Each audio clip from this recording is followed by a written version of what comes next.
Lorsqu'un médecin prescrit un traitement, il fait obligatoirement une ordonnance.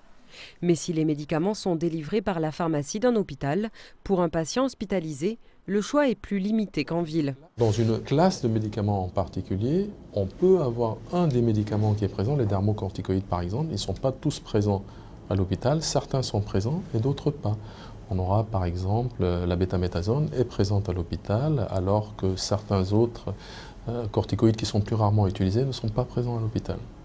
Dans la pharmacie de l'hôpital Henri Mondor à Créteil, il y a un peu plus de 2000 références, soit environ un quart du nombre de médicaments disponibles en ville. On n'a pas besoin d'avoir toutes les formes, on n'a pas toutes les molécules, puisqu'on fait des choix parmi les molécules. Par exemple, un bêta-bloquant pour le cœur, il y en a peut-être 15 sur le marché. Nous, on va en choisir 3 ou 4, ce qui est bien suffisant. Lorsqu'un médecin prescrit un médicament qui ne fait pas partie des références disponibles, les pharmaciens de l'hôpital qui reçoivent et vérifient l'ordonnance vont lui proposer un équivalent. C'est notre rôle aussi de pouvoir leur dire que ce médicament n'est pas disponible et de pouvoir leur proposer une substitution qui va correspondre, qui va être à peu près l'équivalent du médicament habituellement prescrit. Pour certains médicaments comme les anticancéreux, le médecin prescrit en DCI, la dénomination commune internationale. Il n'inscrit que le nom de la molécule sur l'ordonnance. Ils ne sont pas forcément au courant de la spécialité qui a été retenue au marché, si c'est le générique ou si c'est la spécialité commerciale. Donc là, il prescrit vraiment le médicament avec sa dose et dans quel type de poche il veut l'avoir, mais il ne va pas avoir de retour, il ne va pas savoir quel est le générique ou la spécialité qui a été utilisée. Avant d'entrer à l'hôpital, un médicament doit obtenir une autorisation de mise sur le marché en France, délivrée par l'Agence du médicament. Ensuite, il doit être inscrit par le ministère de la Santé sur la liste des médicaments remboursables. Enfin, la commission du médicament et des dispositifs médico-stériles de chaque hôpital va décider ou pas de le faire entrer dans l'établissement. En Île-de-France, les hôpitaux de l'AP-HP achètent leurs médicaments tous ensemble, par l'intermédiaire d'une agence dédiée, l'AGEPS. Dans un certain nombre de cas, il peut y avoir concurrence entre plusieurs molécules. Soit parce que la molécule a perdu son brevet et dans ce cas, il existe des médicaments génériques qui sont des copies de cette molécule de référence.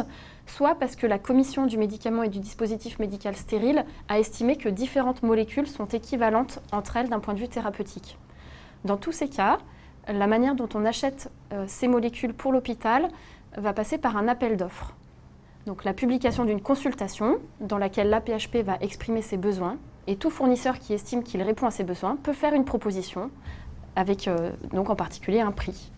Lorsqu'ils vendent leurs médicaments à une pharmacie hospitalière, les laboratoires peuvent librement fixer leur prix. Et comme l'AP-HP est l'un des plus gros acheteurs en Europe, ils ont intérêt à leur proposer des tarifs attractifs. Ensuite, pour choisir entre plusieurs produits similaires, un générique ou le Princeps par exemple, une commission composée de professionnels de santé étudie les dossiers selon des critères stricts, différents d'un produit à l'autre. On adapte les critères de choix à chaque procédure de mise en concurrence. On fera très différemment si on appelle du paracétamol ou si on appelle un anticancéreux. En fin de compte, tout au long de nos choix, on pense à tout ce qui est sécurité. Ça démarre par l'approvisionnement, la préparation du médicament, l'administration aux patients. Et tous ces risques sécuritaires sont repris dans nos critères de choix. Pour cet anticancéreux, par exemple, sur 100 points, 30 sont consacrés au prix et 70 aux critères de qualité qui garantissent la sécurité de l'utilisation du produit. Par contre, la commission n'évalue pas le médicament lui-même.